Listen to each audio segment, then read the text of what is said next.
Hello, welcome back to Lesson 4 of World War I, American History with Mr. Schmuck.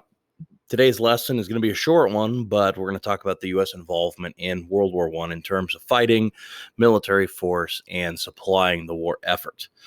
As I've noted a couple of times in this chapter, America is involved in World War I for 18 total months out of a 4.5-year war.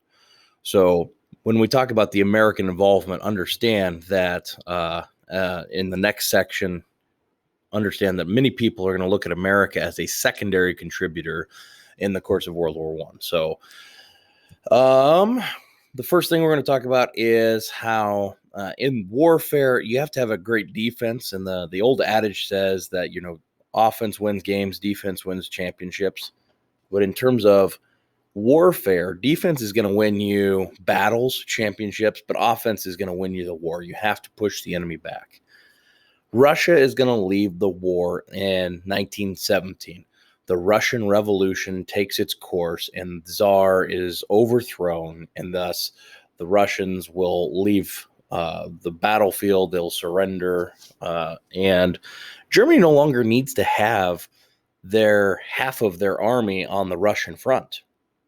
And they're going to take all of their soldiers and get them over to the Western Front where France and Britain and the soon-to-be Americans will be fighting.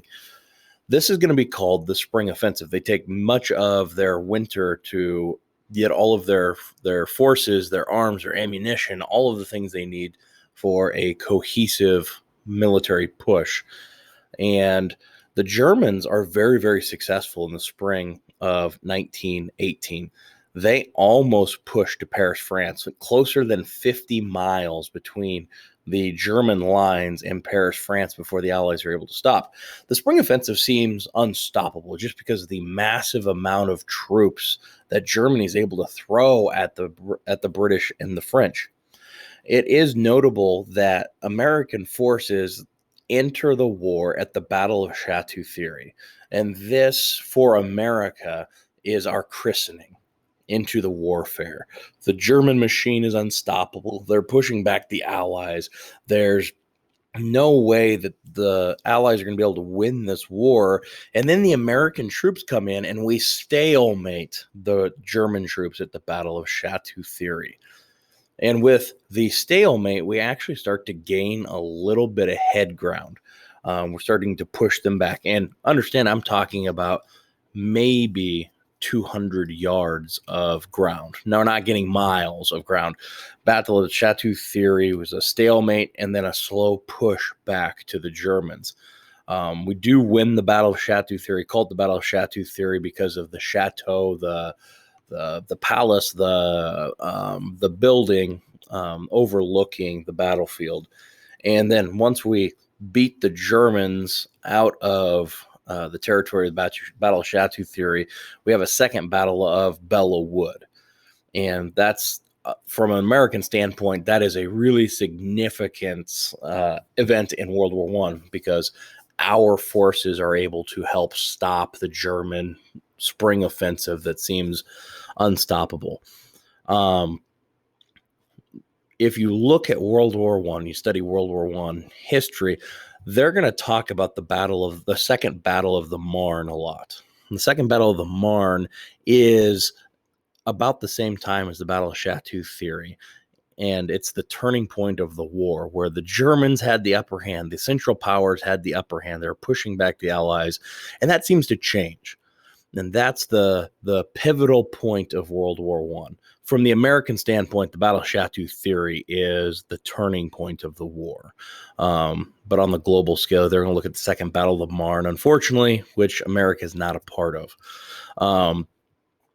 Then you have subsequent battles very, very quickly that Germany loses more territory and more territory and more territory.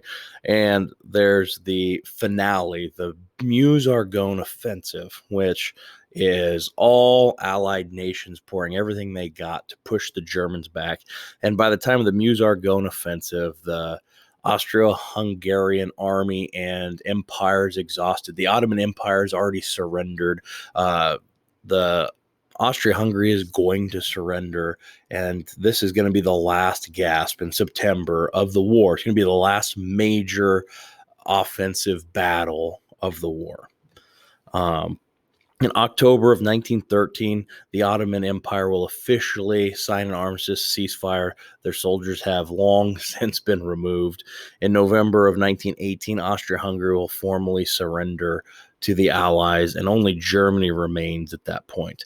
And Germany, I've made a couple of points throughout this chapter, is exhausted. They don't have any food. They're not particularly known for their agricultural prowess. They need fertilizer because their ground's not overly fertile, and they've been choked off by Great Britain and the British blockade for years now. German sailors, seeing that their allies in the Ottoman Empire and Austria-Hungary are surrendering, decide that it's time for them to go home. And they mutiny on board ships of Germany.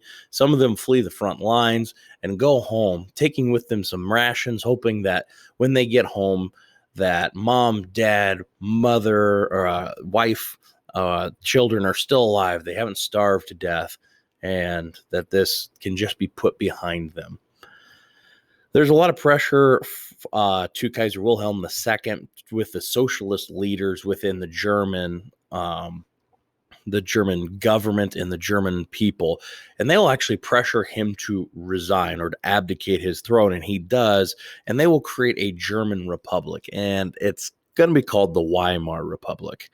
Keep that in mind as we move towards World War II, because it's a very ineffective form of government. And with all of these things going on, Germany is exhausted as a nation, as a people, as a fighting force.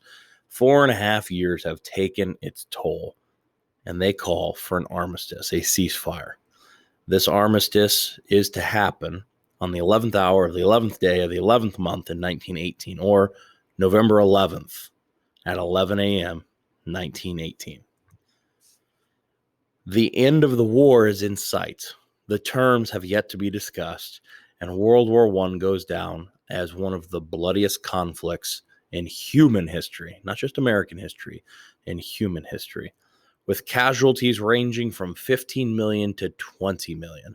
And there's reason why there's a range, and we don't have an exact count, because there's some people that are never accounted for. There's bodies that are never found.